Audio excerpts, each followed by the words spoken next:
That acute stress is going to explain why, if you're trying to make bids for your partner in the wrong moment and in the wrong way, her body's going to perceive it as acute stress. I'm already maxed, and you trying to touch me, you needing something from me is too much. So I'm going to violently respond. Or I might fawn and like tolerate you touching me, but really inside I am dying, or my nervous system is dying, right? And none of this is to say that I don't love you. None of this is to say that I don't want that touch, but my nervous system is in a 5 alarm state, and my reaction shouldn't be information to you that I don't love you. It should be a cue to you that I'm maxed.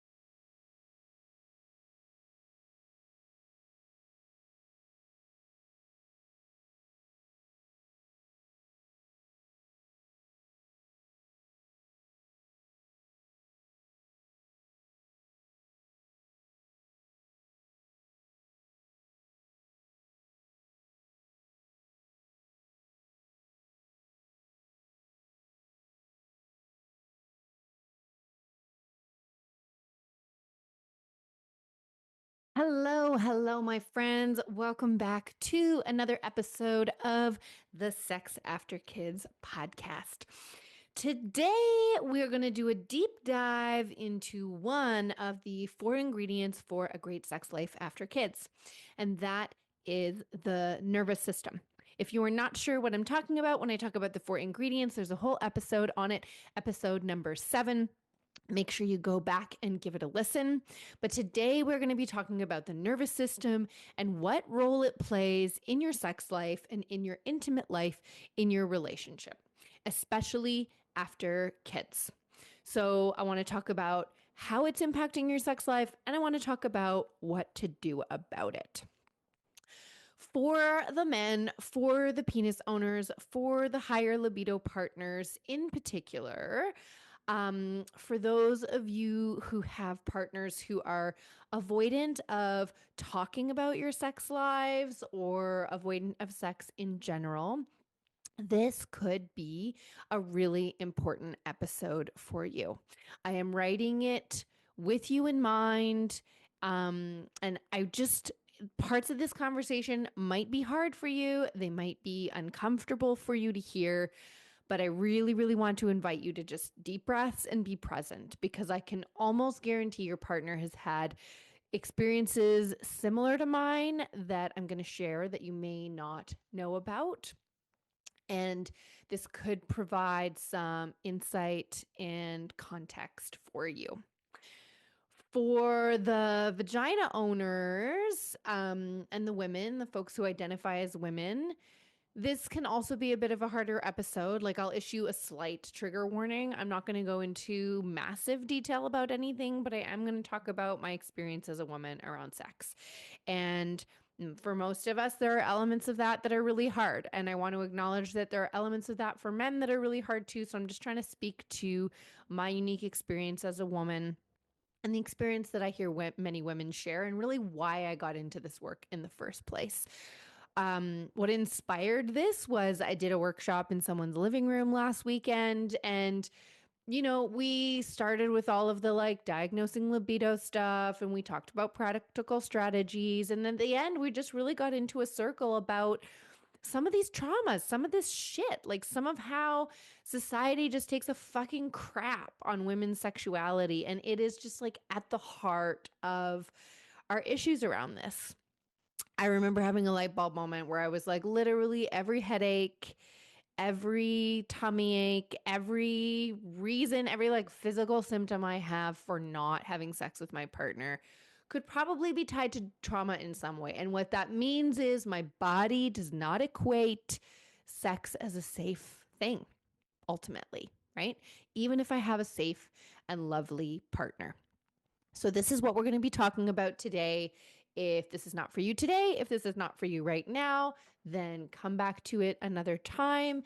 And if you can, I just really encourage you to be present with this today because there's just a lot of value here, I feel.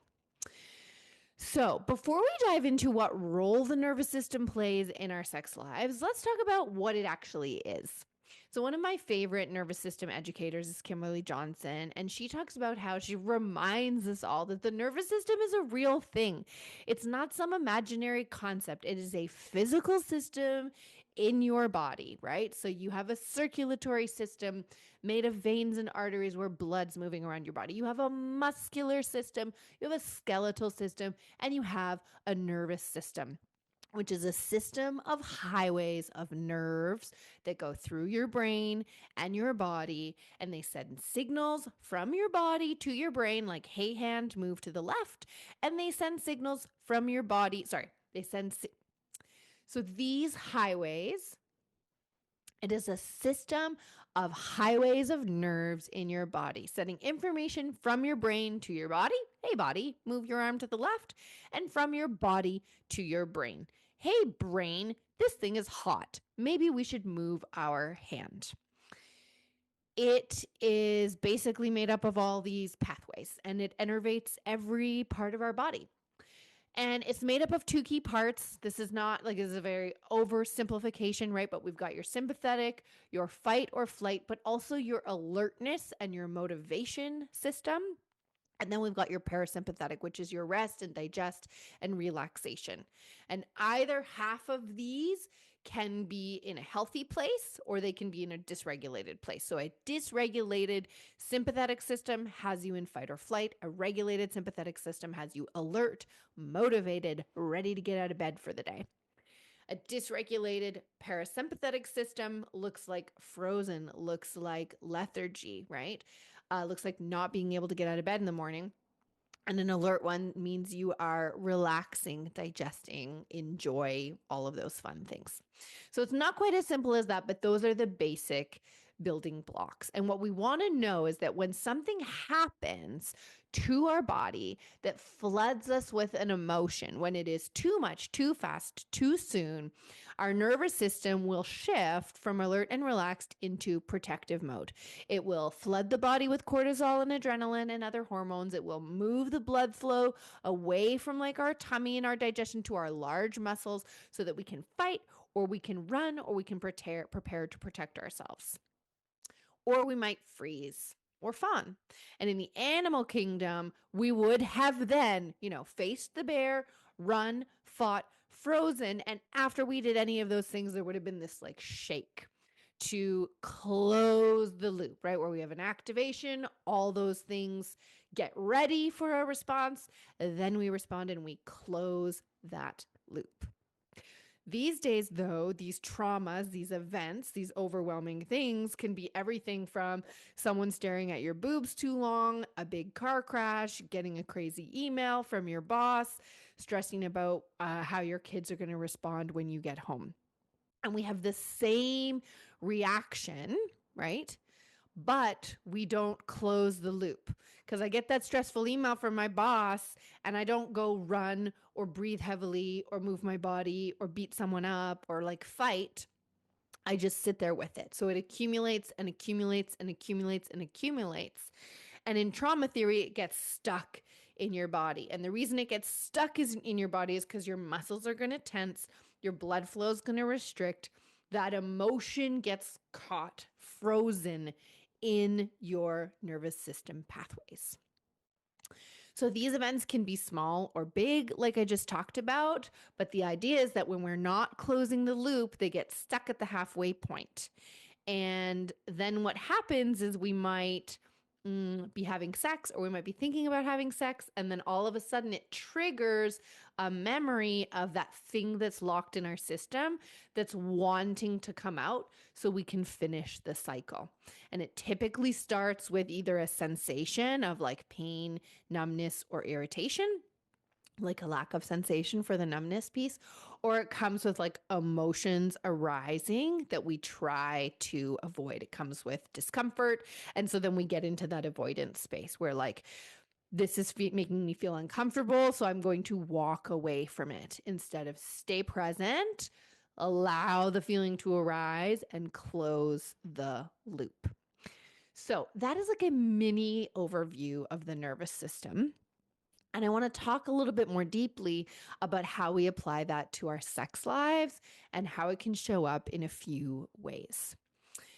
So, the three kind of ways it can show up for your sex life is first and foremost as background stress. Okay. So, most of us are living in a low level fight or flight response all day, every day now. And Emily Nagoski, in her book, Come As You Are, compares this to having a parking brake on your system.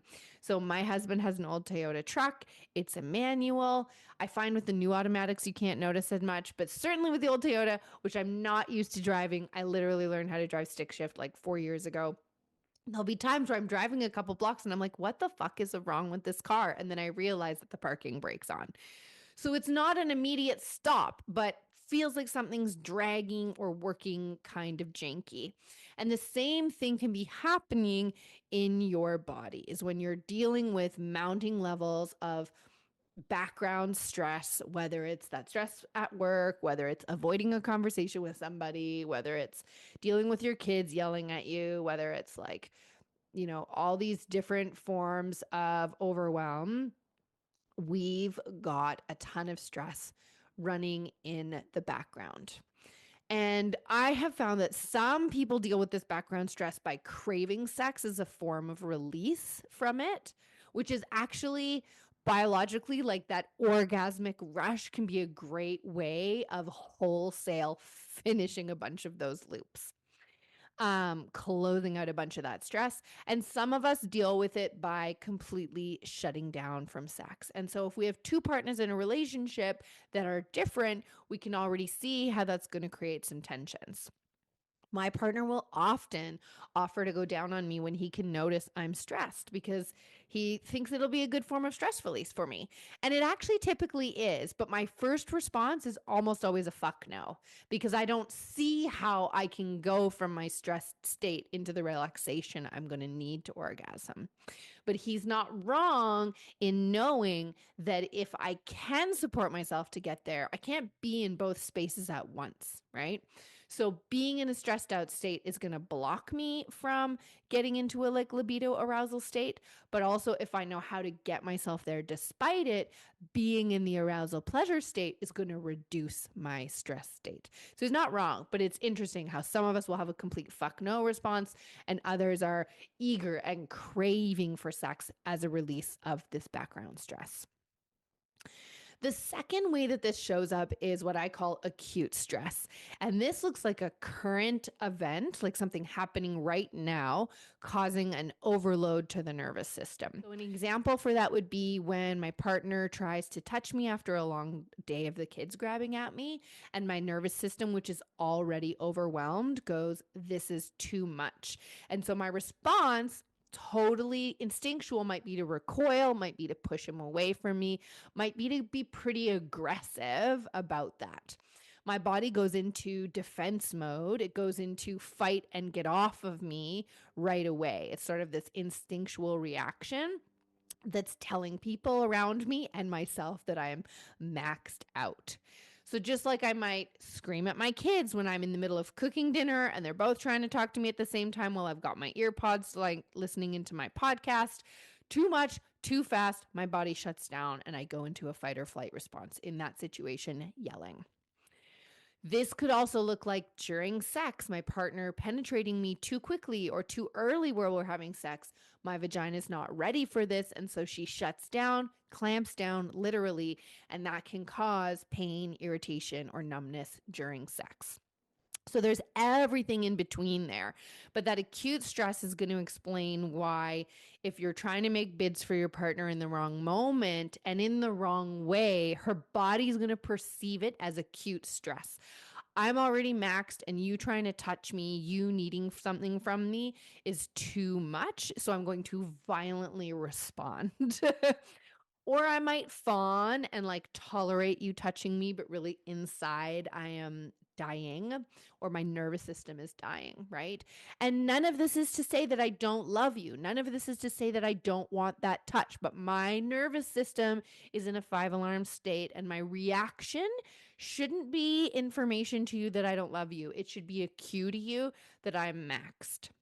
We're going to talk a little bit about how to deal with this, but this is the example that I talk about when I talk about planning sex dates is you need to take the initiative in building the bridge for your partner to go from this background everyday stress to a more relaxed state so that your invitation to sex isn't responded to as a stressful event, right?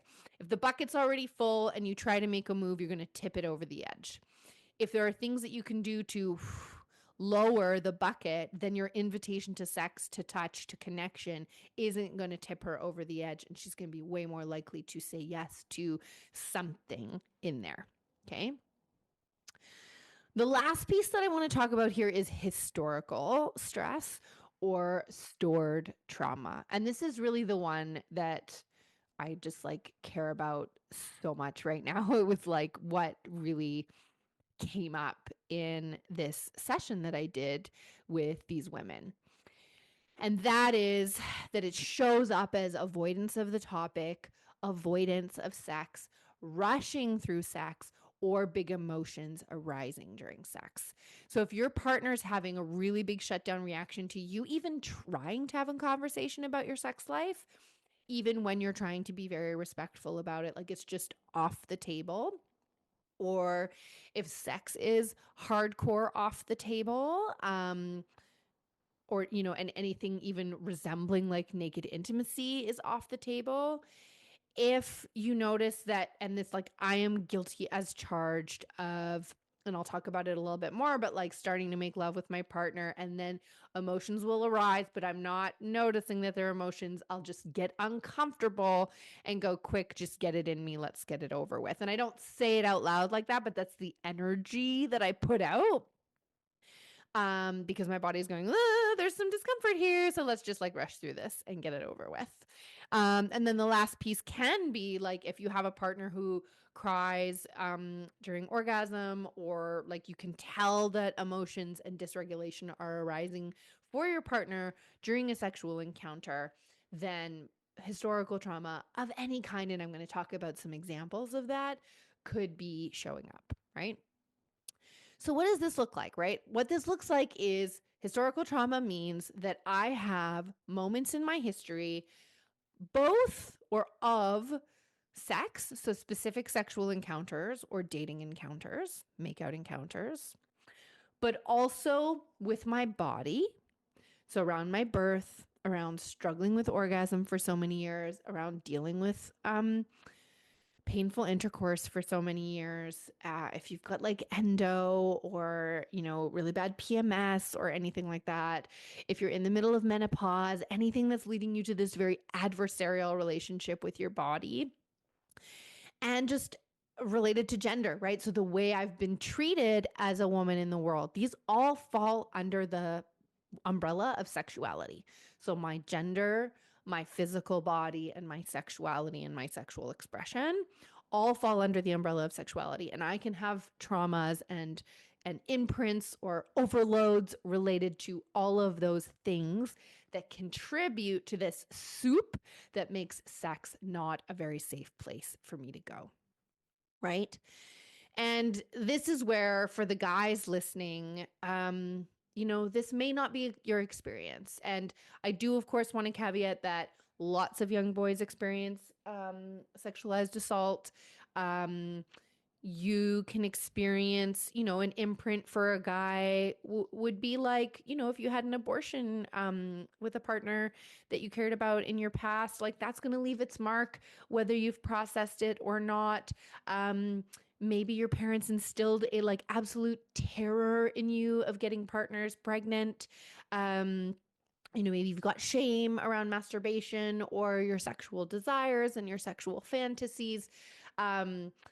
So patriarchy hurts everybody when it comes to sex, and it's because we want to control the power of it. And so I'm going to speak more from my experience here. And what I want you to kind of clock here or proxy is like, I'm not alone in having these experiences. Every time I have a women's circle, in the 10 years I've been having these conversations, like, we have all of these experiences and more. Like, what I'm going to share here is mild compared to what people experience. And if you have a female partner in your life, you can bet your bottom dollar she's got some version of what I've experienced going on. And I remember actually talking to a woman who was in my world several years ago. And this is not the case for everybody, but she didn't realize to what degree trauma and past experiences were affecting her in bed until she went to go do some work with it. And that was actually the magic solution for her. And it's why I do trauma work, and it's why I got trained in Tantra. Is to be able to help women do this release. And I've moved to working with couples because I want to support men to be able to hold that safety. And part of this is you need to understand why her body feels so unsafe in sex, right? So, travel back in time with me. Like, my body has memories, has imprints of every single shitty or downright terrible interaction that I have ever had. Some I may have processed, many I likely have not, right? So when I didn't finish that stress cycle, it got stuck in me. And it means that I have dominant stories or narratives about sex and my sexual worthiness and my role in sex that are hindering my ability to view sex as a joyful, playful, pleasurable, and safe thing. So, when I am deeply avoiding the topic of sex with you, when I perceive your attempts to talk about sex as demanding, that is historical trauma. That is me traveling back in time to grade 9 when I wore a low cut shirt and this deep V necklace. And I was talking to a guy, and his eyes were down here the whole fucking time. And it was the first time where I was like, I am up here. I wore baggy men's XL sweaters for the next 5 years, guys. That's me 20 years later in my mid 30s at a meeting with some fancy businessmen trying to get funding for a women's leadership conference, and him asking me if we really still need women's initiatives anymore. Well, his eyes are literally glued to my fucking tits. I had to put a scarf over my breasts, which they weren't even in a super low cut thing, okay? When I get naked in front of you, that is every guy who has ever told me I was fat or ugly or all the ads on TV shows that made me loathe my body because I was not heroin chic skinny in the 1990s. And when you touch me without pretext or without asking, that's my body remembering every time some man's hands were on me in a way that I did not appreciate or want. That is me fawning and ignoring or pretending as long as I can not to piss him off or to get it over with as quickly as possible. When I say no, not tonight, and you push, that's the night I said no all night. But I couldn't find the courage to leave, and I was confused because my body thought it felt good, but I was terrified and it wasn't what I wanted. Every time I have to tell a persistent suitor no more than one time. Every time I have wished that a guy got the clue when I was not interested. When I say I'm worried about getting pregnant and you shrug it off or put on the condom half heartedly, that is every time I have ever had to stop a guy and say, whoa, whoa, whoa, condom? And for men listening, I want you to know I can count on one hand out of the number of times I've had sex with different people in the last 20 years, how many men have been the one to lead bringing the condom into the conversation, lead putting the condom on. They always, always, always try to stick it in without because they're not the ones that have to deal with the pregnant body. The risk is just as big for them. The consequence is just as big for them in many ways. And despite many men's fears of being like trapped by a woman, y'all still try to fucking stick it in without a condom on. And it's me every time that has to go, whoa, whoa, whoa. When I talk to groups of teenage boys and they innocently and genuinely ask me, what's so bad if she has to say no more than once to me? And I say, because she's had to say no 50 goddamn times ahead of you. You are not the first no. The first no might have been an uncle who stared at her when she hit puberty, or worse, right? Or the cat calls that she gets on the streets, or the times that she didn't want to kiss but went along with it anyways. I literally remember hitting my 20s and having a moment where I realized I get to pause during a makeout sesh and ask myself if this is really what I fucking want to do. That felt revolutionary to me. But even once I realized it, I clued in that it's not always safe to say the no, even if I've decided that it is the no. And sometimes I'll say the no and it won't get listened to.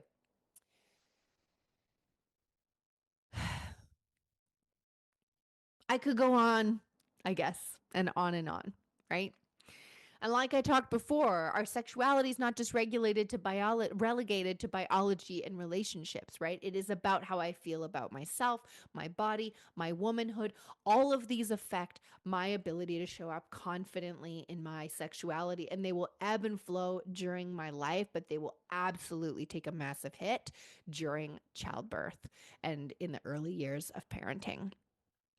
When you try to go down on me, it is all the stories that I have about how I take too long, or my vulva's ugly, or my vagina doesn't fucking cooperate, or she let me down during delivery. Like, not all of this trauma is caused by relationships. It can be caused by our society, about our relationship to pleasure. It can be caused by our birth experiences. It can be caused by perimenopause, like just any kind of medical stuff that has to do with your vagina.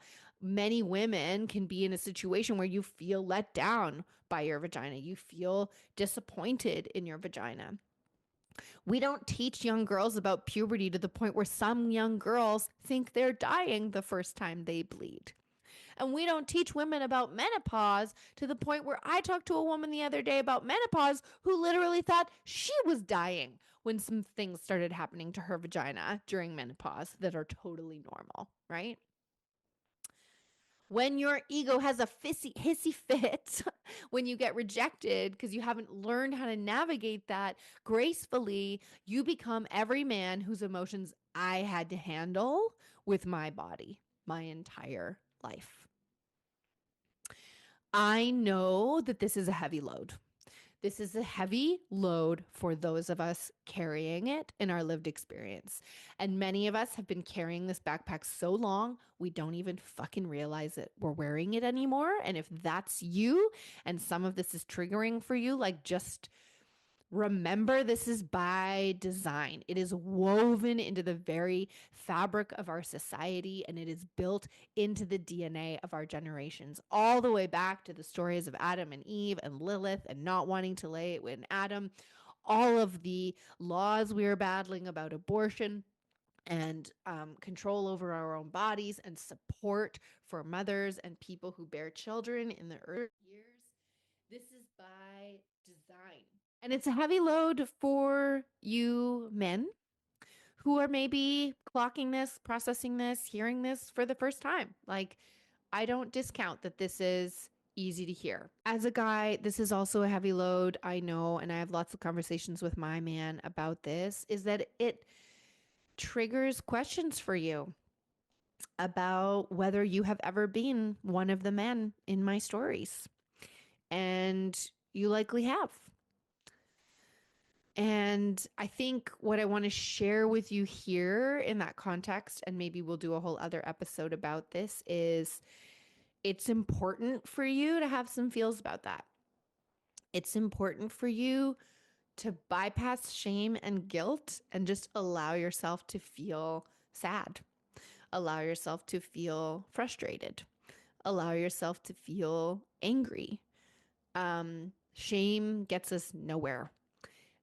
And I can definitely say from personal experience, for the times I've had that have been particularly egregious, like, I'm not looking for any of those men to be punished or to go to jail.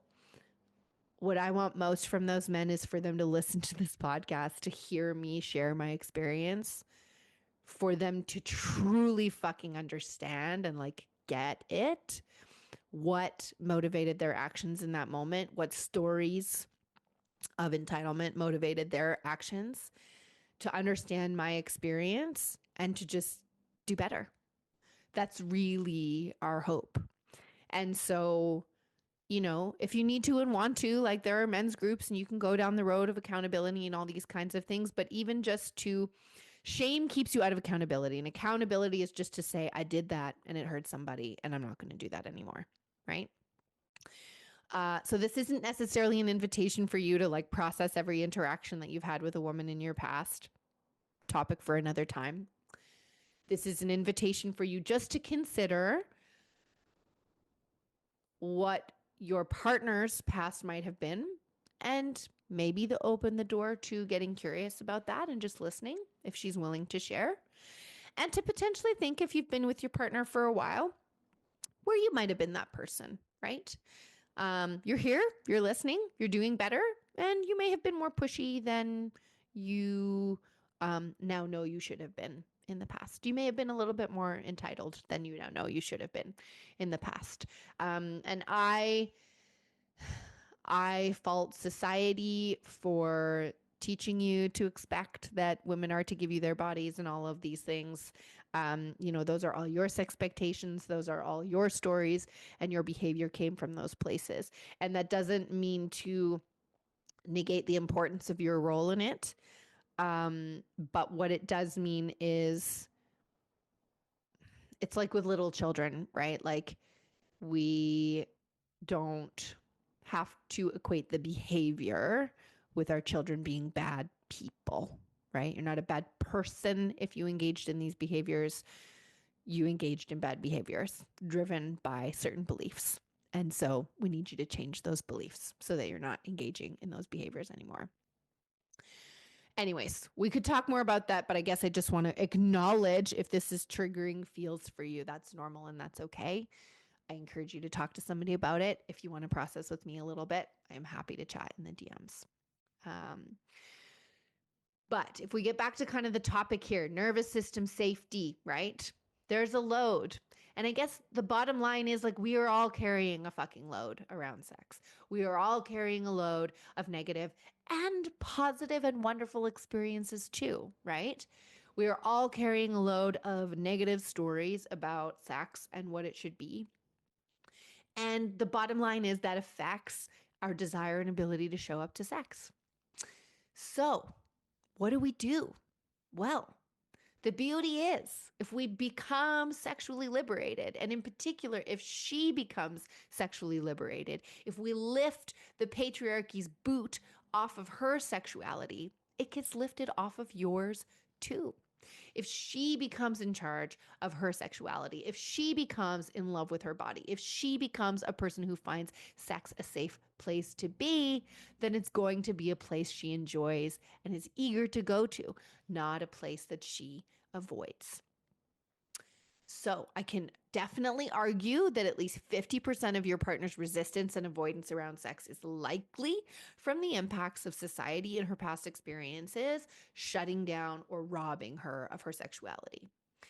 And the solutions are simpler than you might think, but not always easy to implement, right? So what can we do? First of all, I think it's just like, let hearing these stories change you. Let it change how you show up in your relationship. Let it change how you show up with your kids. Let it change how you show up for yourself. Because when we learn how to be aware of nervous system safety in all of these contexts, we can totally shift our life. And the first step here in creating nervous system safety for our partner, the first step in kind of understanding this soup of stuff, is to not abandon her, but to understand her, right? Truly hear it. Let it affect you. Let it disturb you. Let it make you sad. Let it make it angry. Digest it and look at your response to it. As I was saying before, like, your shame and your self-disgust that might emerge from these conversations don't serve anybody. Shame gets us stuck in denial to avoid the feelings that come up instead of accountability to just face head on what has occurred and move forward and do better.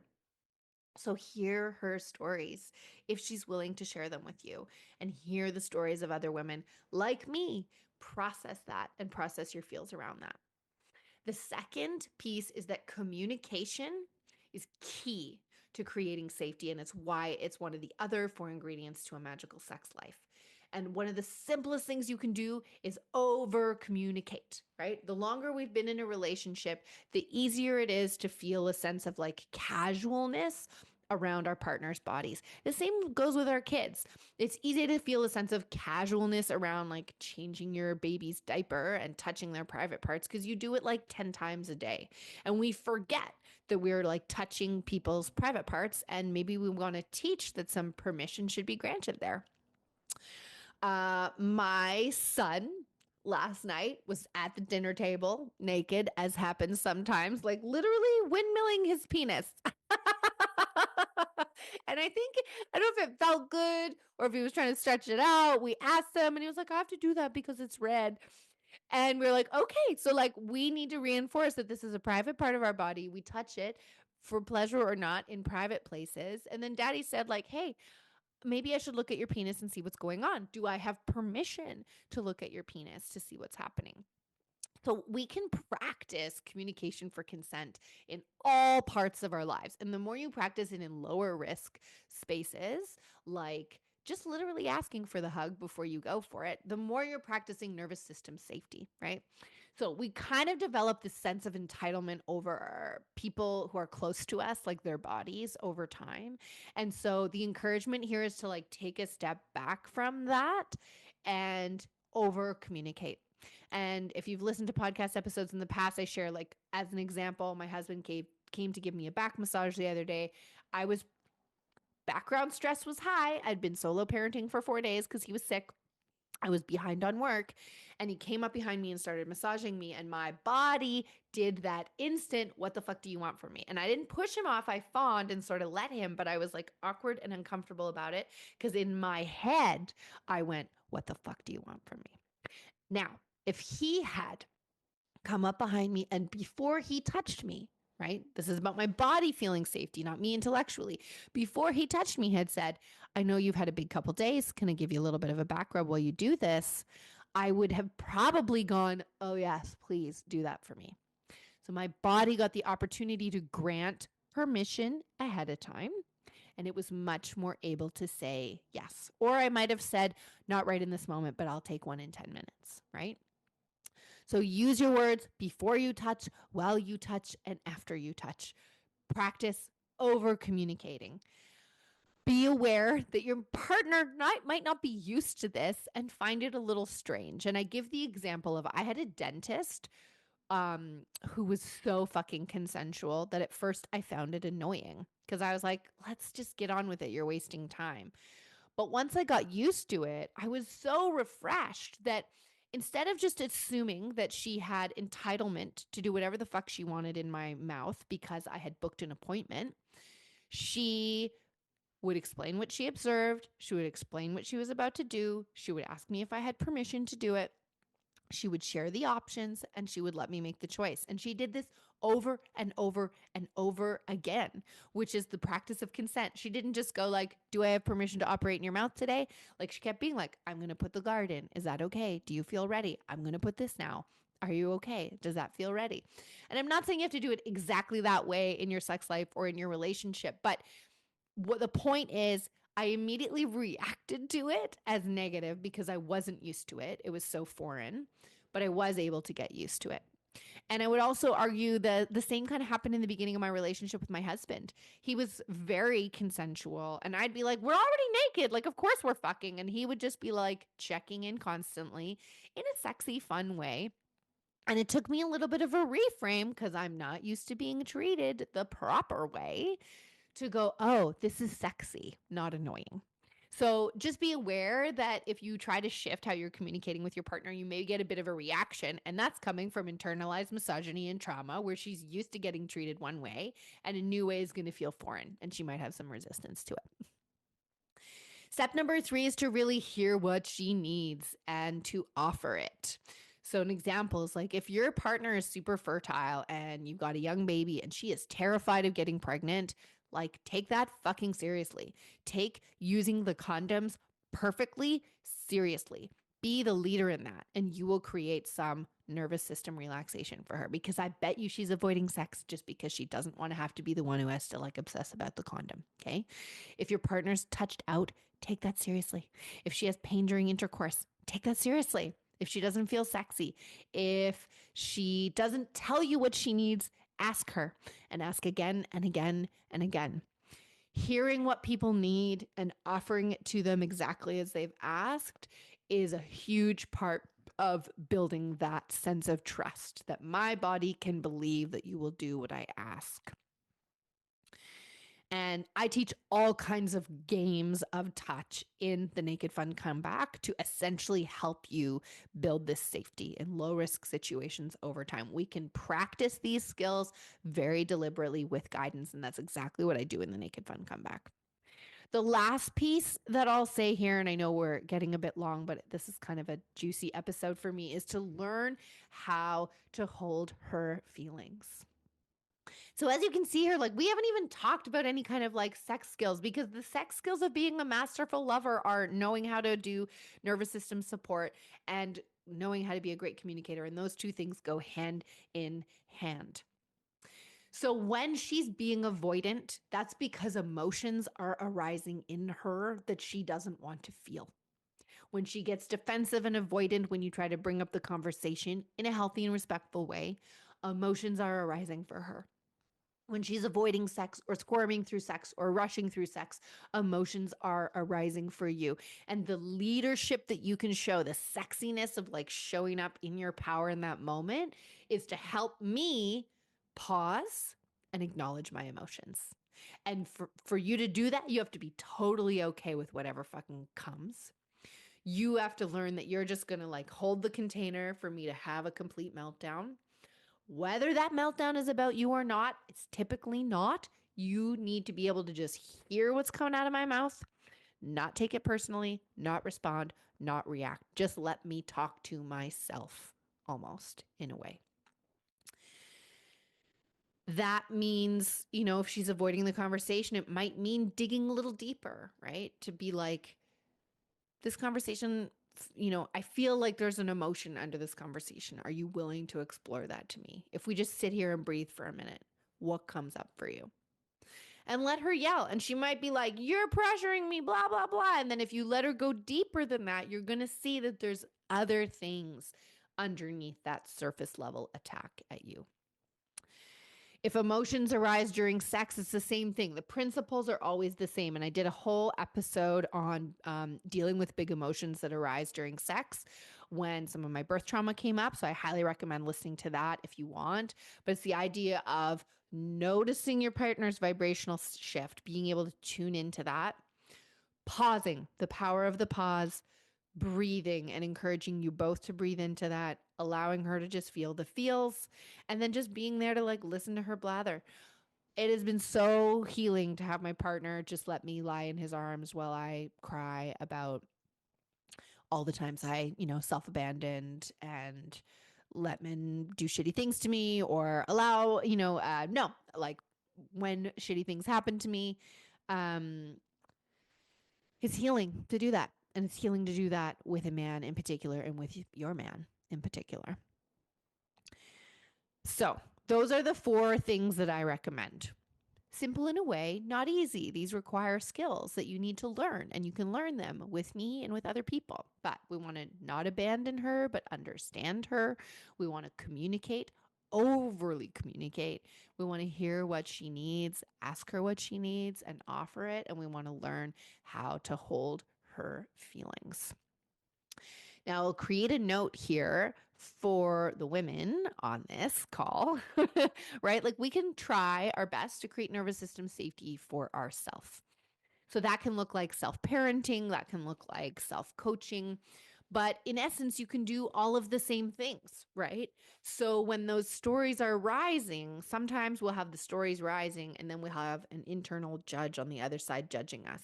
And so when we ask our judge to go away and we get our mentor and our coach to come sit and just go, yeah, tell me more about what you were feeling.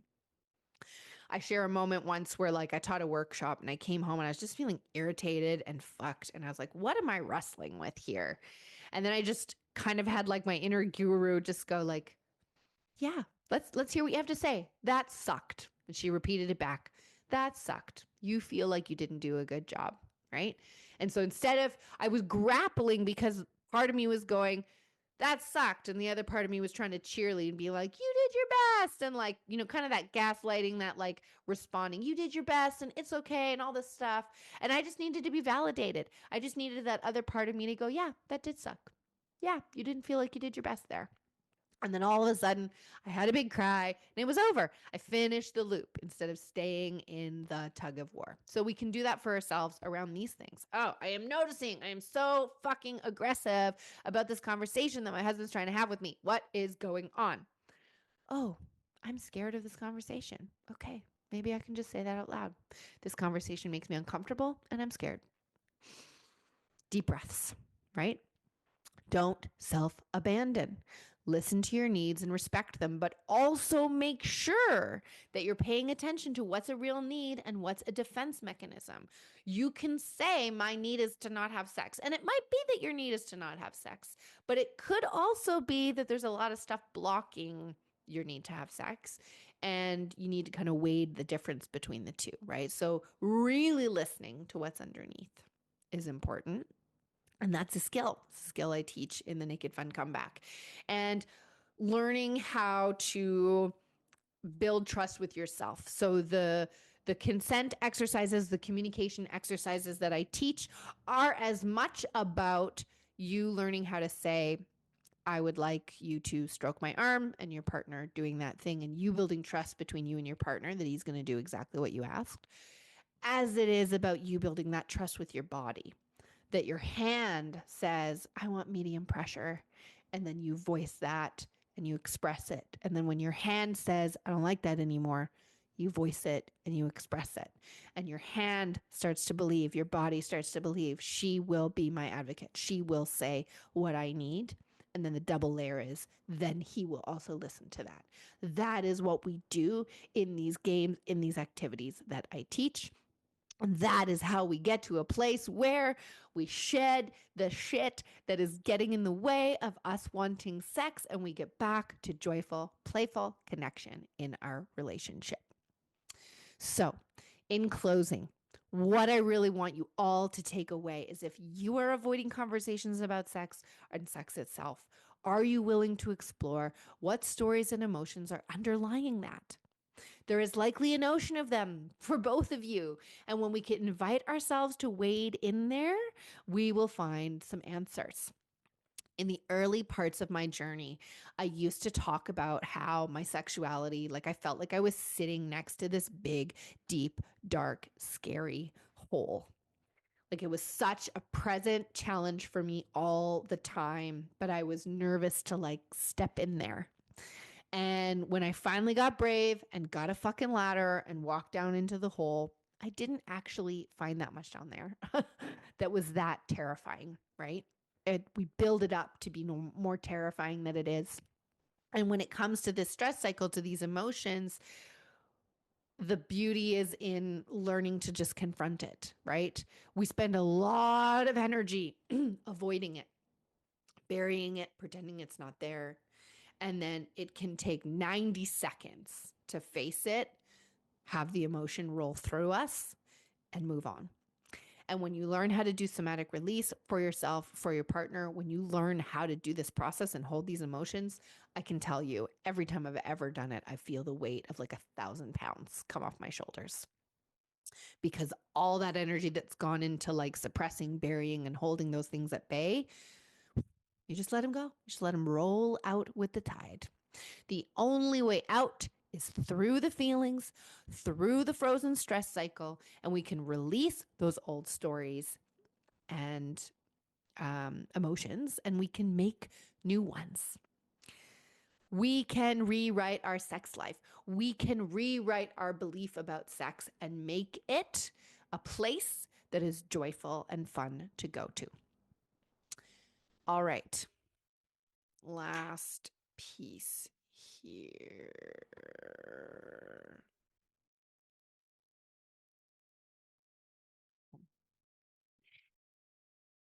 Okay, that was a doozy, but an important one. I am really curious to hear what you think. I'm really curious to hear what arose for you. If you are a survivor of assault and this is arose things for you, make sure you talk to your counselor. I will put some links in the show notes to support hotlines. And if you need immediate help, like, do feel okay reaching out to me in the DMs. I want to make sure that you are supported. Tell me what your takeaways are, my friends. I think my whole mission here, right? Like the whole goal is to eliminate the heaviness around sex so it can be a joyful and fun place. And also to remember that when you do that, right, we are doing generational work here. When we do that for ourselves, we do it for our kids. And that's the thing I think that most motivates me in all of this. So we get to show our kids what happily married, sexually connected, in love, liberated people look like and what liberated love can look like. Until next time. This is the part where we do the end bit, right? My friends, let's take a mindfulness minute here. Take a deep breath in. Open that mouth and let out a big, deep, full body sigh. Voila. Your nervous system thanks you. Thank you so much for being here today. I hope that your head and your heart have something new to consider, something new to talk about, and something new to try. No husbands were harmed in the making of this podcast, and a big thank you to my husband for his help and original music composition. Love you, babe. This podcast was recorded on the traditional territories of the Kwanlin First Nation and Tonquachan Council in Whitehorse, Yukon. We acknowledge and are grateful to the original stewards of this land where we get to play, live, and raise our children. You can catch me on the Instagram at the Happy V Project for tips, tools, and anecdotes. And you can also join the weekly-ish newsletter for dispatches from my bedroom and my brain. Also, head to thehappyvaginaproject.com to learn more about how you can work with me. Catch you next time.